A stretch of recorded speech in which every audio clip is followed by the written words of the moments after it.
একজন মুরব্বী মহিলা এই ফোনটি নিয়ে এসেছে। সে আমাকে বলল, দেখো তো আমার এই ফোনটি কিছুক্ষণ পর পর বন্ধ হয়ে যাচ্ছে। আমি ফোনটি হাতে নিয়ে কিছুক্ষণ দেখলাম।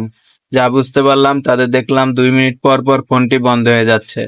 আমি মহিলাকে বললাম যে এটা ঠিক করতে 150 টাকা লাগবে। মহিলা রাজি হলো এবং ফোনটি রেখে চলে গেল। ফোনটি খুলে দেখি অন্য জায়গায় দেখানো হয়েছে এবং কেউ না কেউ এটিকে ইচ্ছে মতো সার্ভিসিং করেছে, কিন্তু কাজ ওকে হয়নি, তাই ফেরত দিয়ে দিয়েছে। তারপর আমি ফোনটিকে কতক্ষণ চেক করলাম, দেখি না, কাজ করার পরে সম্পূর্ণ ঠিক আছে। এরপরে ভালোভাবে ফিটিং করে আবার কিছুক্ষণ চেক দিলাম, দেখি না, ফোনটি ঠিক আছে। এরপরে সুন্দর করে ফিটিং করে ধুয়ে দিলাম।